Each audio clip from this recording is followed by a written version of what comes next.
WISHPMP offers a private and secure place for your clients to message and journal.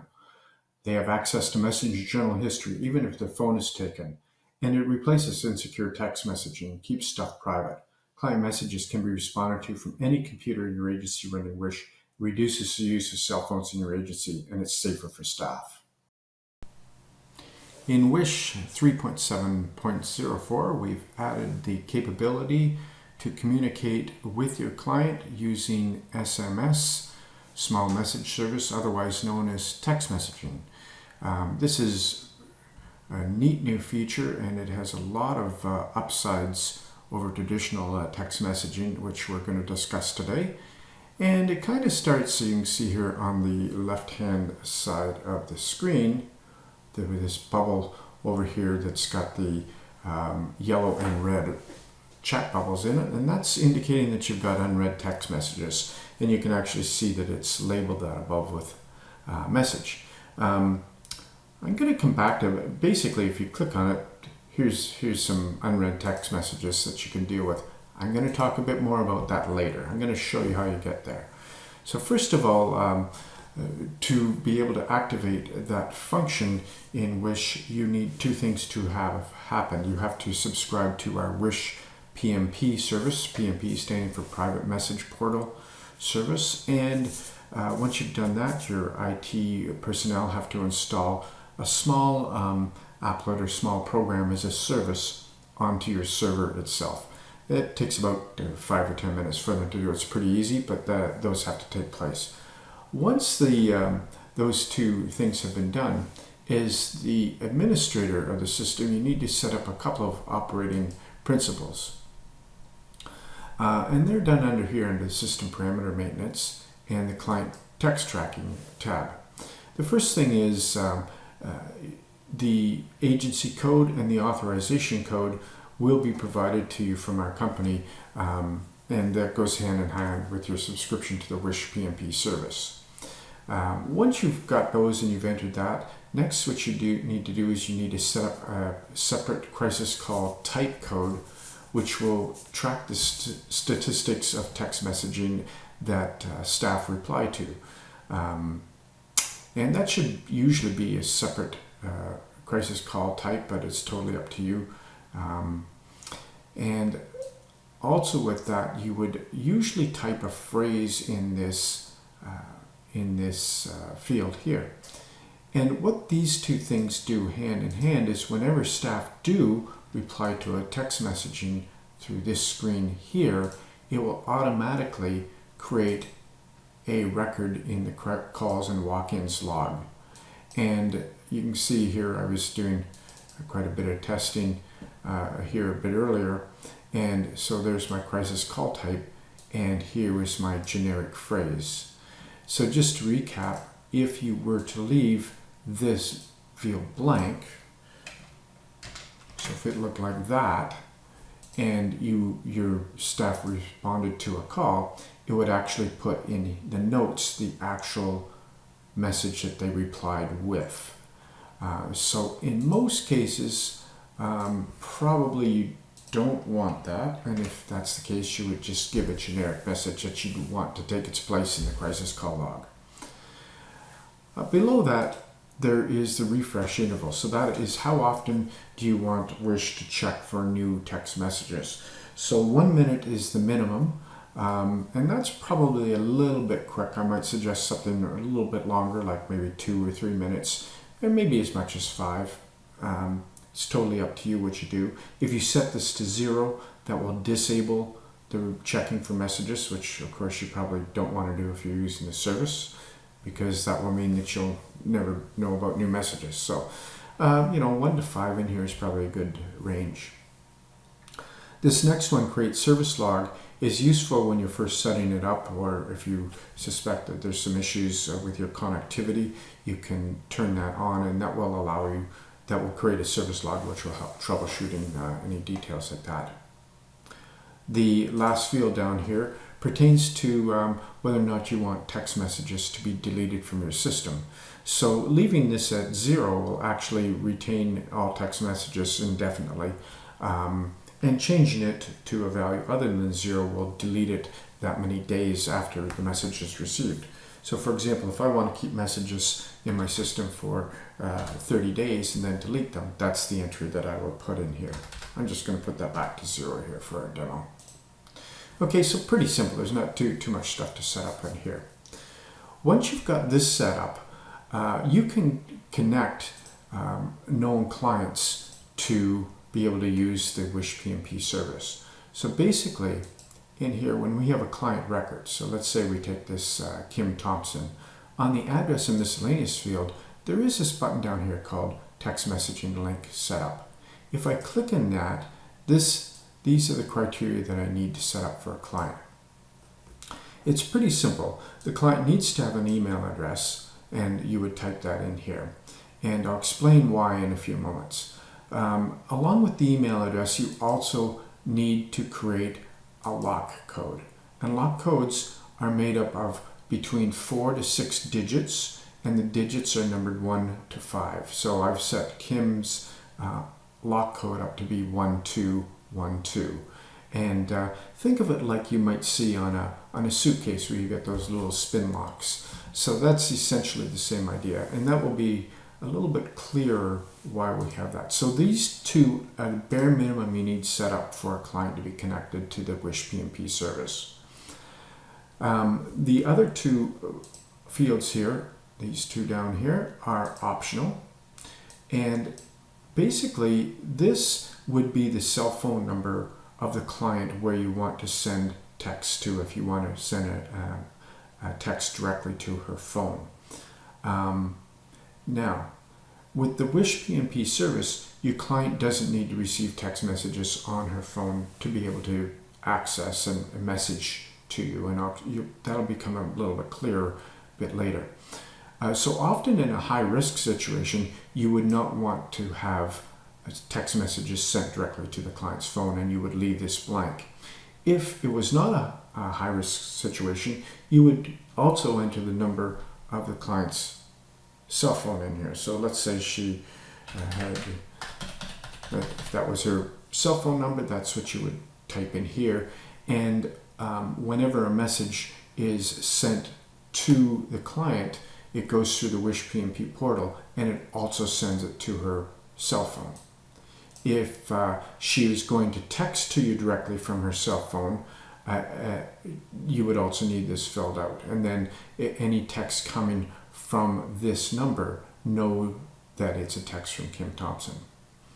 Again, in a high-risk situation, you would leave that blank, and she can still send and receive messages through you through our secret web portal, which I'll show you in a few moments. Last option down here is whether or not you want all messages from this client to be private, so that only a specific worker would see them. So if I only want Marg to be able to see Kim's messages and respond to them, I will put this in here. Most often you're going to leave this blank, because if you don't leave it blank, then that means only that worker is capable of replying, or of seeing and replying to the message. So mostly you would leave that blank. Okay, and I didn't make any changes here, so I'm just going to close out of here now. So that means that when the messages come in, they show up in this portal here. And if I go to, these are the unread message from Kim, and the message on the top is the most recent, I can see on the left-hand side in the pink, I can see that these are messages from the client. Sorry, the most recent one is on the bottom. The pink is the messages from the client.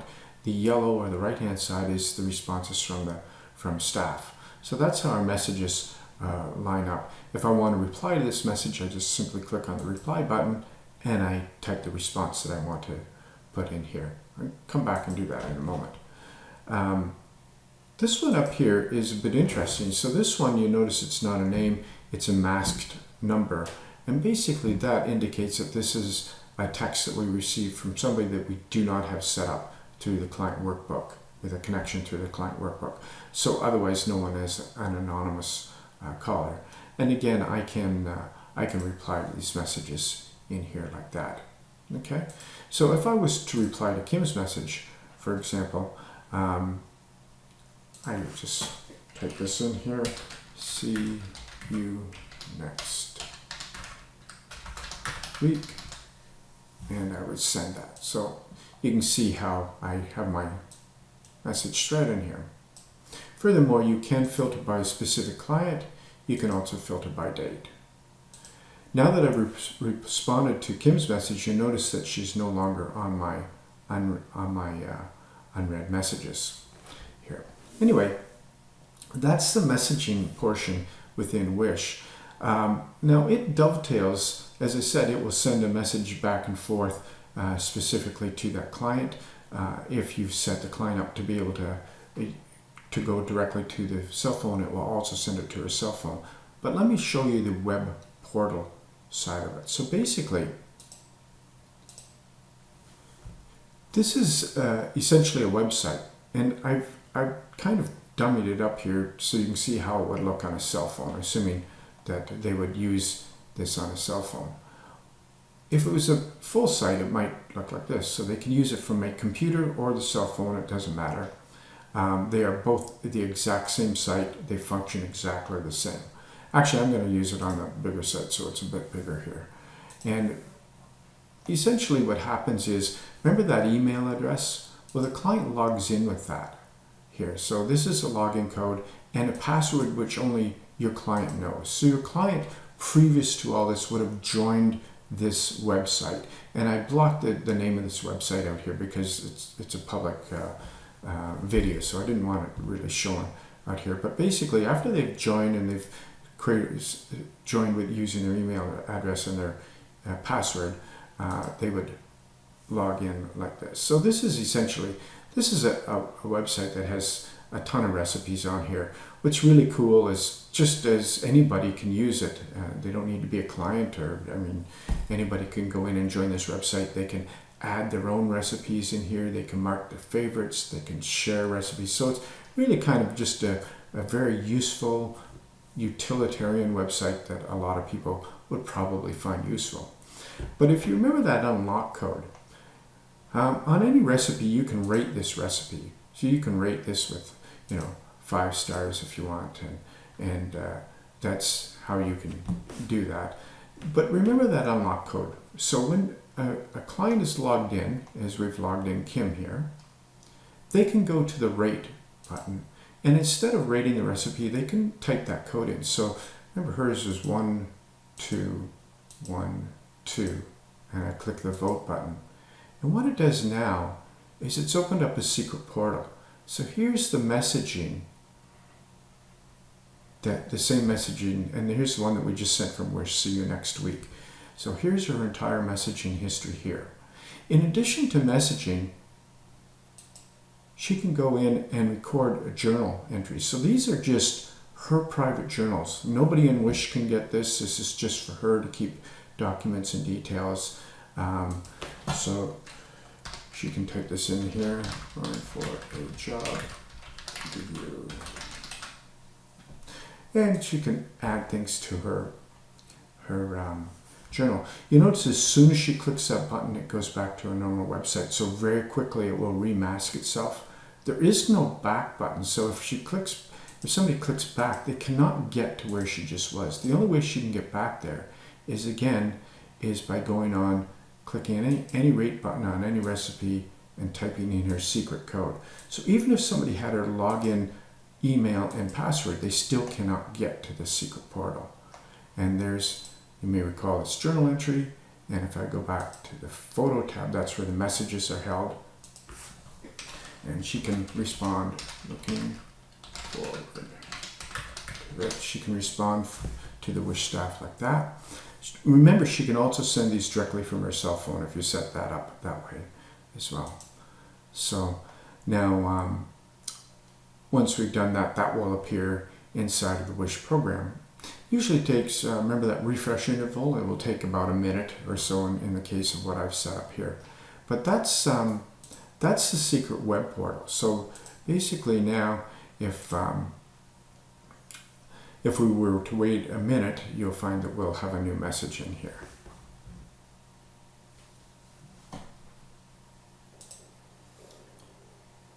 Okay, so you see that it's come up and indicated that we have a new text message. And when I click on here and go, there's mine from Kim Thompson, and sure enough, there's her message where it says looking forward to it. The last thing to know about text messaging is you can reply to a client's ongoing thread in here, or at times, sometimes you might just want to send her a message. So again, on the client workbook, address miscellaneous tab, down at the bottom there's a send message to this client, and you can just click on that at any point and just send a message directly to that client. Anyway, that's a fairly quick overview of the WISHPMP service and the ability to send and receive text messaging directly in Wish.